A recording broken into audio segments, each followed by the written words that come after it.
বাধাহীনভাবে যে নেতাকর্মীরা উৎসবমুখরভাবে উপস্থিত হয়েছেন, এই সম্পর্কে আপনি কিছু বলুন। আসসালামু আলাইকুম রহমতুল্লাহ। সমস্ত প্রশংসা আল্লাহ তাআলার। যে ভাই, আল্লাহ তাআলার অশেষ মেহেরবানি যে আল্লাহ তাআলা করুণা করছেন যে আমরা দীর্ঘ 16 থেকে 17 বছর পর আজকে বিনা বাধায় আজকে আমরা এই পল্টন সমাবেশে আসতে পেরেছি।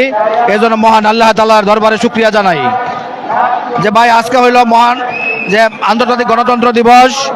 এই গণতন্ত্র দিবসের অঙ্গীকার হলো যে আমরা গণতন্ত্র প্রতিষ্ঠা হওয়া না পর্যন্ত, গণতন্ত্রের সরকার প্রতিষ্ঠিত হওয়া না পর্যন্ত বাংলাদেশ জাতীয়তাবাদী স্বেচ্ছাসেবক দল নারায়ণগঞ্জ জেলা বিগত দিনেও রাজপথে ছিল, আজকেও রাজপথে আছে এবং সামনের দিনগুলোতে রাজপথে থাকবো, এই প্রত্যাশা ব্যক্ত করে আমি অসংখ্য বক্তব্য শেষ করি। আসসালামু আলাইকুম। আমরা এখন আছি যে নারায়ণগঞ্জ জেলার সালাউদ্দিন সালু ভাইয়ের কাছে। উনি স্বেচ্ছাসেবক দলের সদস্য সচিব হিসাবে আছেন। আমরা ওনার কাছ থেকে জানবো এমআরএফ টিভির মাধ্যমে। বিসমিল্লাহির রহমানির রহিম। সকল প্রশংসা মহান আল্লাহ তাআলার। আজকের এই বিশ্ব গণতন্ত্র দিবস উপলক্ষে এই সমাবেশে বাংলাদেশ জাতীয়তাবাদী স্বেচ্ছাসেবক দল নারায়ণগঞ্জ জেলা শাখার পক্ষ থেকে আমি বলতে চাই, সেই দীর্ঘ 2006 থেকে আমরা গণতন্ত্র রক্ষার জন্য আন্দোলন করে আসছি।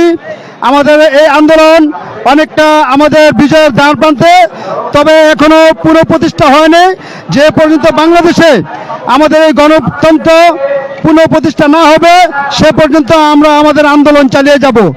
আমরা আমাদের প্রিয় নেতা 20 কোটি মানুষের প্রাণের স্পন্দন জনাব তারেক রহমানকে বাংলাদেশে ফিরিয়ে আনার আগ পর্যন্ত আমাদের গণতন্ত্র চলবে ইনশাল্লাহ।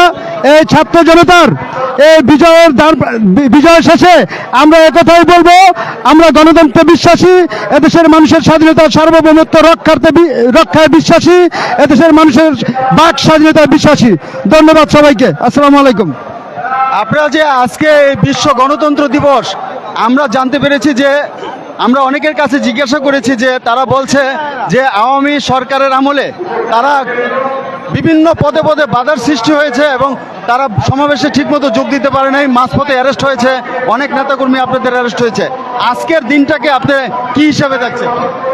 আজকের দিনটা আমি একটু আগে বলেছি অনেকটা বিজয়ের দিন হিসাবে মেনে নিচ্ছি, কারণ বিগত দিনগুলোতে আমরা রাজপথে কোনো সভা সমাবেশ করতে পারি নাই, আমাদের বাক স্বাধীনতা ছিল না, মিটিং মিছিল করার কোনো সুযোগ ছিল না। আজকে স্বতঃস্ফূর্তভাবে আপনি দেখেন যে সমস্ত জনগণ যেভাবে আজকে আমাদের নেতাকর্মীরা উল্লাসিত হয়ে এই সমাবেশে যোগদান করেছে, এই পরিবেশ সৃষ্টি হয়েছে ছাত্র জনতার আন্দোলনের মাধ্যমে। আমরা এই ধারাবাহিকতা ধরে রাখতে চাই এবং দেশবাসীর কাছে এই আশা ব্যক্ত করব যে আমাদের এই ধারাবাহিকতা যেন কোনোভাবে বিনষ্ট না হয়।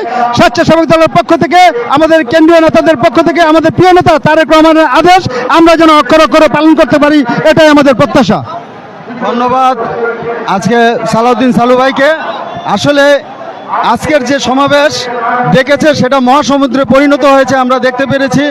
আমরা অনেকের কাছে জিজ্ঞাসা করেছি, তারা বলেছে যে এই সমাবেশে তারা স্বতঃস্ফূর্তভাবে আনন্দ চিত্তে তারা যোগদান করেছে, কিন্তু বিগত সমাবেশগুলোতে তারা এতটা আনন্দ পায় নাই।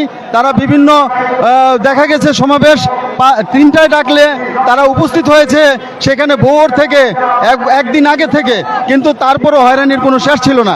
যাই হোক, আমরা আশা করব এই গণতান্ত্রিক ধারা যেই সরকারি ক্ষমতা আসুক তারা যাতে অব্যাহত রাখে এবং জনগণের অধিকারগুলো যাতে প্রতিষ্ঠিত হয়, এই আশাবাদ ব্যক্ত করে এমআরএফ টিভির পক্ষ থেকে আপনাদের সকলকে আন্তরিক ধন্যবাদ জানিয়ে আমি এখানেই বিদায় নিচ্ছি। আসসালামু আলাইকুম।